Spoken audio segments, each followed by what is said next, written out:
হাফেজ ইমাম হযরত মাওলানা মুফতি মুহিবুল্লাহ বাকি নদভী দাওয়াত বারাকাতুহু।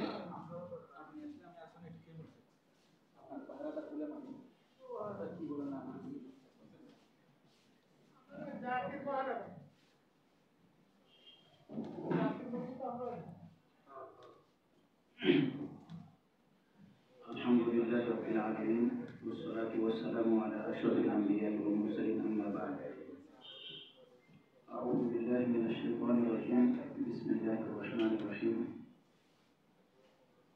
ওয়া আতিউ আল্লাহ ওয়া রাসূলাহু ওয়া লা তানাযাউ ফাতাফশালু ওয়া তাযহাবা রিহুকুম ওয়াসবিরু ইন্নাল্লাহা মা'আস সাবিরিন।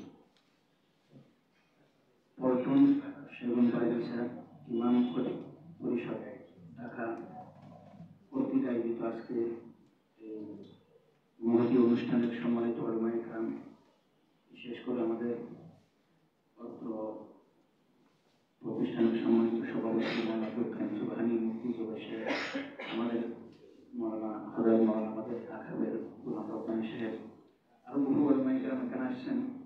সময় খুব কম, আমি আপনাদেরকে বিনীতভাবে একটা কথা বলি।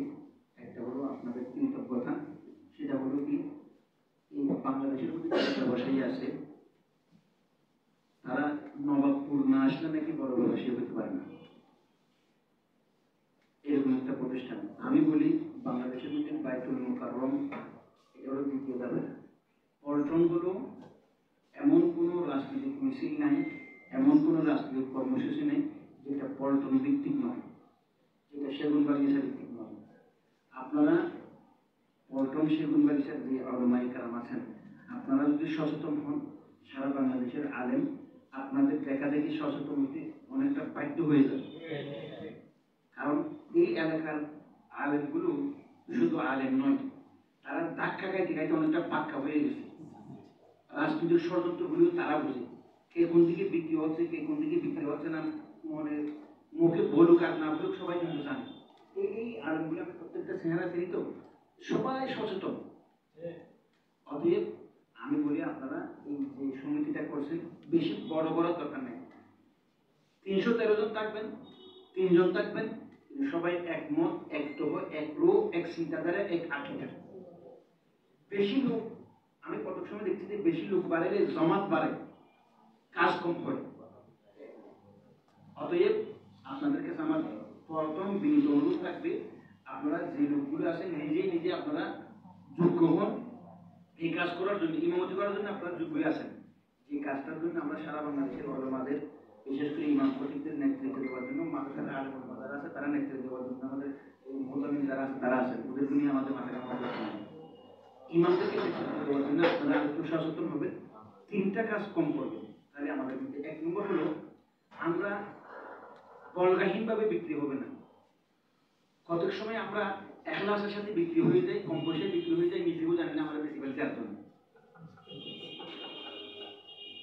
এটা যেন না হয় 1 নম্বর। 2 নম্বর হলো, আপনারা আমাদের মৌলানা আবুল হাসান আলী নদভী রহমতুল্লাহ এবং মৌলানা জাকির রহমতুল্লাহ একটা কথা বলতেন, দুইজনের মিল নতুন আলেমদেরকে সবচাইতে বেশি রাজনৈতিকভাবে সচেতন হইতে হবে। কিন্তু হয়তো তারা দাওয়াতি কার্যক্রমের কারণে রাজনীতি থেকে দূরে থাকছে, তাদের উদারতা দেখানোর জন্য, তাদের সব কাজ সব স্তরে তাদের কাজ যেন ভাগ করে দিতে পারে, তার জন্য তারা রাজনীতিতে যুক্ত হবেন না, কিন্তু রাজনৈতিকভাবে সচেতন হইতে হবে। আমার কথাটা বুঝতে পারছি কিনা? হ্যাঁ, হয়তো আমরা যেহেতু ইমাম, আমাদের এখানে আওয়ামী লীগ নামাজ পড়বে, বিএনপি নামাজ পড়বে, আর অন্যান্য দল যারা তারা নামাজ পড়বে, আমরা দাওয়াতি কাজের জন্য হয়তো রাজনীতি করবো না, কিন্তু রাজনৈতিকভাবে আমাদেরকে সবচাইতে বেশি সচেতন হতে হবে। 2।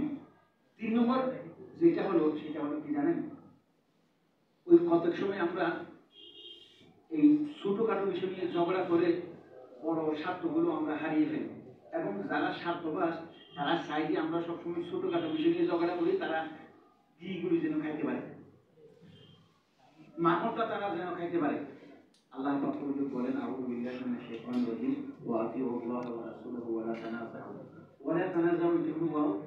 8 জন্য ও এখানে শর্ত, ও এটা শর্তিয়া, অর্থাৎ আতিউ আল্লাহ ওয়া রাসূলাহু বিশর্তি আল্লাহ তানাযাউ, তোমরা আল্লাহ এবং আল্লাহর রাসূলকে অনুসরণ করো এই শর্তে যে তোমরা যেন ঝগড়া বিবাদ না করো।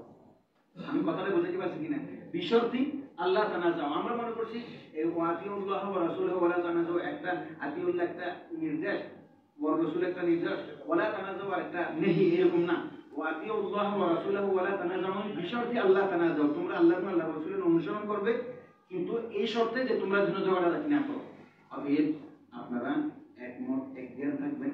আমরা আপনাদের কি হিসেবে, সহযোগী হিসেবে যেখানে যেখানে আমাদেরকে নিয়ে যেতে হয়, যেখানে কোনো বড় অসুবিধায় পড়বেন, আমাদের যদি না পান তখন আমাদেরকে বলবেন। আমরা ইনশাল্লাহ বলে যে সরকারি চাকরি করি, কিন্তু আপনাদের মিশনের সাথে তো আমাদের কোনো আপোষ নাই, আপনাদের মিশনের সাথেই আছি। সরকারের সাথে চাকরি হলো আমার কন্ট্যাক্ট হলো আমার শুধু ইমামতি করা, কিন্তু আপনাদের সাথে আমার কন্ট্যাক্ট হলো পুরা রূপ পুরা জীবন আপনাদেরকে উৎসর্গ করে দেবো।